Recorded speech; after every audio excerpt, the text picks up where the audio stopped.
हिमाचल की सुक्खू सरकार ने ओल्ड पेंशन स्कीम बहाल कर दी है। सुखविंदर सिंह सुक्खू की अध्यक्षता में शुक्रवार को लोहड़ी पर हुई पहली कैबिनेट ने ओपीएस बहाली को मंजूरी दे दी है।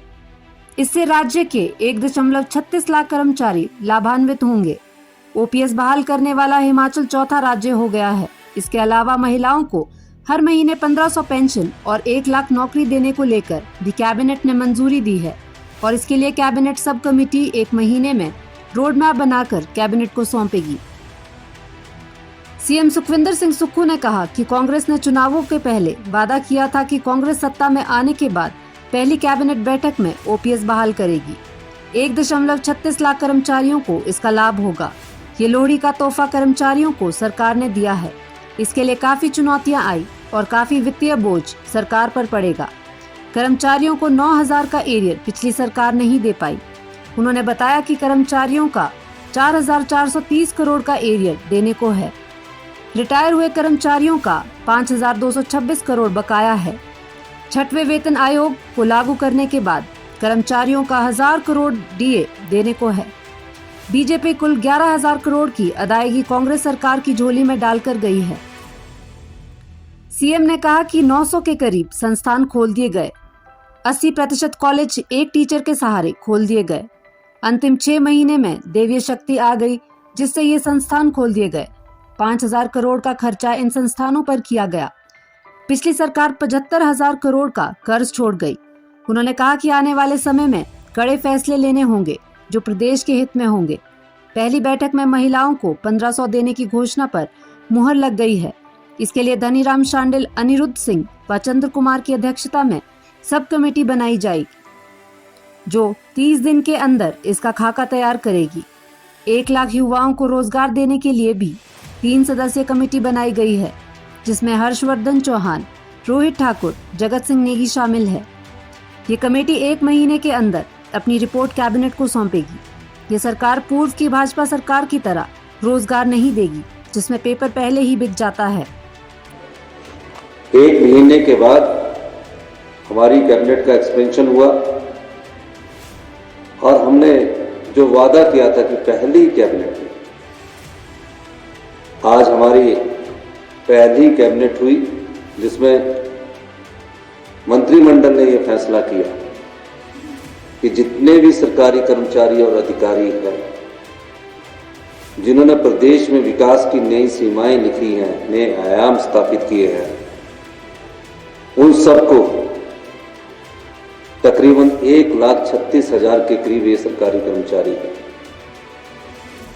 जिनको ओल्ड पेंशन स्कीम का लाभ आज से मिलना शुरू हो गया है। इसकी नोटिफिकेशन फाइनेंस डिपार्टमेंट आज या कल में कर देगा और निश्चित तौर पर हम कह सकते हैं कि जितने भी हमारे 1,36,000 कर्मचारी, चाहे वो बोर्ड्स के हैं, चाहे वो निगमों के हैं या कारपोरेशंस के हैं, जो भी पेंशन्स के तहत आते होंगे, उनको ओल्ड पेंशन स्कीम के तहत लाया गया है कि जब फैसला लेना होता और जो वादा किया होता है, वो कांग्रेस की नीति भी साफ थी, नियत भी साफ थी। हमने कहा था अपनी गारंटी योजना में कि हम सुधार के साथ आगे बढ़ेंगे और हमने फैसला किया कि हिमाचल प्रदेश में आधी से अधिक महिलाएं हमारी जनसंख्या में है। अब उनको हमने वादा किया था कि 1500 रुपया हम मासिक पेंशन उनको देंगे। अब 1500 रुपये मासिक पेंशन के लिए हमने वादा किया।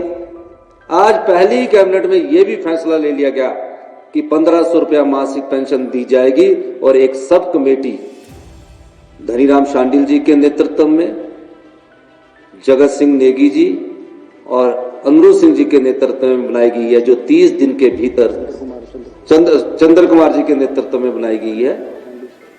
शांडिल जी, चंद्र कुमार जी और अनिरुद्ध सिंह जी, जो 30 दिन के भीतर हमें किस प्रकार इस पेंशन योजना को लागू करना है वो लागू कर दी जाएगी।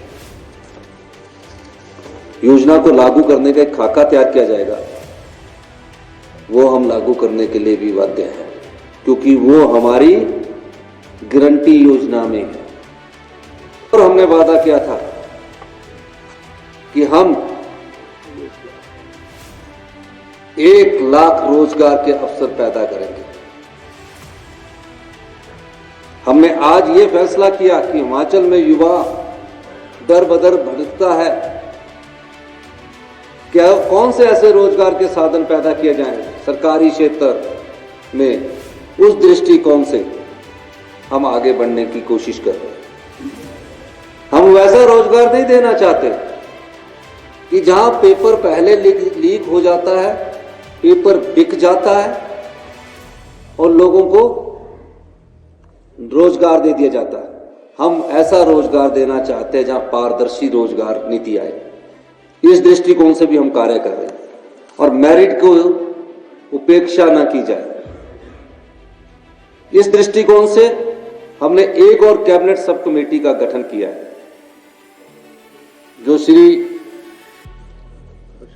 हर्षवर्धन चौहान जी, जगत नेगी जी और रोहित ठाकुर जी के नेतृत्व में 30 दिन के, यानी कि आज 13 है, 13 फरवरी तक कैबिनेट में अपनी रिपोर्ट को सबमिट करेंगे। दोनों ही कमेटी से हम वचनबद्ध है अपनी 10 योजनाओं को लागू करने के लिए, हम वचनबद्ध है अपनी प्रतिज्ञा पत्र को लागू करने के लिए। पर ये कोई 1 साल में नहीं लागू होनी है, ये पूरे 5 साल में लागू होनी है, लेकिन 3 1 साल के भीतर लागू।